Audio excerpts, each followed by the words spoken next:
महाराष्ट्र में केसेस लगातार कोरोना के सामने आ रहे हैं, तो इसी के साथ एक बड़ा फैसला लिया गया है। हालांकि पूरे महाराष्ट्र में लॉकडाउन का ऐलान नहीं किया गया है, लेकिन आने वाले 15 दिनों तक के लिए संचार बंदी की गई है। यानी कि महाराष्ट्र में एक तरह से यह लॉकडाउन की तरह ही होगा 15 दिनों के लिए, जो कि कल से जिसकी शुरुआत होने वाली है, यानी 14 अप्रैल की रात 8 बजे से बंदी की शुरुआत होगी। और इस बंदी में आवश्यक सेवाओं को छोड़ दिया जाए तो सब चीज बंद रहेंगे। हालांकि सीएम उद्धव ठाकरे की ओर से यह भी कहा गया है कि जो ट्रांसपोर्टेशन है उस पर कोई भी पाबंदी नहीं होगी, क्योंकि जो जरूरी सेवाओं में लगे हुए लोग हैं वो आ जा सके, इसलिए जो लोकल्स है वो चलती रहेंगी, जो बसेज हैं वो चलती रहेंगी। लेकिन जो कम्युनिकेशन हो रहा है, जो एक तरह से हम कह सकते हैं कि चेन बनता जा रहा है कोरोना का, उसे तोड़ना है। और इसीलिए महाराष्ट्र में पूरे 15 दिन के लिए बंदी का ऐलान सीएम उद्धव ठाकरे की ओर से किया गया है। साथ ही साथ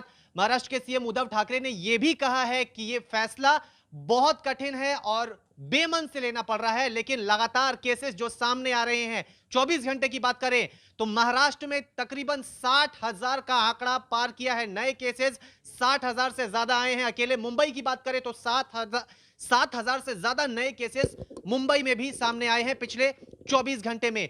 तो बहुत सारी चीजें हैं जिसे अभी टाला भी गया है, जैसे परीक्षाएं हैं वो अभी पूरे महाराष्ट्र में नहीं होंगी, उन्हें टाल दिया गया है। और खुद सीएम उद्धव ठाकरे ने यह भी कहा है कि अगर हम बात करें कोरोना की, तो महाराष्ट्र में कोरोना बेकाबू हो गया है, हाथ से निकलने वाली स्थिति हो गई है। और अपील भी की जा रही है कि ऑक्सीजन की जो सप्लाई है वो और तेजी से बढ़ाया जाए, क्योंकि उद्धव ठाकरे ने यह कहा है कि ऑक्सीजन की जो सप्लाई है वो आ रही है, लेकिन वायुसेना की मदद मांगी गई है। पीएम से अपील की गई है कि इस काम के लिए वायुसेना को लगाया जाए, क्योंकि जो ऑक्सीजन सड़क के रास्ते से आ रहा है उसे जल्दी लाने के लिए वायुसेना की मदद भी मांगी गई है सीएम उद्धव ठाकरे की ओर से। तो एक बार आपको फटाफट से बता देते हैं सीएम उद्धव ठाकरे ने क्या क्या बड़ी बातें कही है। अगर सबसे पहली बात और सबसे इंपॉर्टेंट बात हम करें तो पूरे महाराष्ट्र में 15 दिन के लिए बंदी, 14 अप्रैल की रात 8 बजे से इसकी शुरुआत होगी।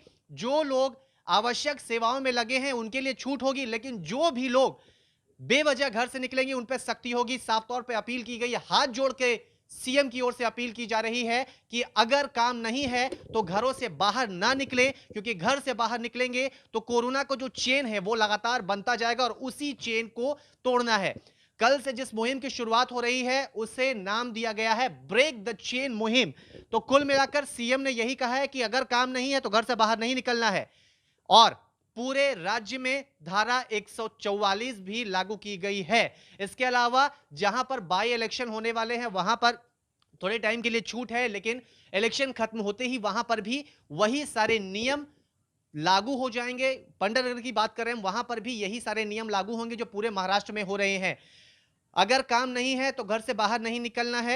आवश्यक जो सेवाएं में लगे हुए हैं लोग हैं, चाहे वो पुलिस हो, चाहे वो पानी की सप्लाई हो, चाहे वो दूध की सप्लाई हो, चाहे वो सब्जी की सप्लाई हो, चाहे वो मीडिया पर्सन हो, चाहे वो स्वास्थ्य कर्मी हो, चाहे वो डॉक्टर हो, चाहे वो नर्सिंग स्टाफ हो, चाहे वो पैरामेडिकल स्टाफ हो, इन्हें छूट है। लेकिन जो लोग घर पे हैं, जो दूसरे दफ्तर में काम कर रहे हैं, उन तमाम दफ्तरों को बंद कर दिया गया है। कल रात 8 बजे से यह नया नियम पूरे महाराष्ट्र में लागू होने वाला है।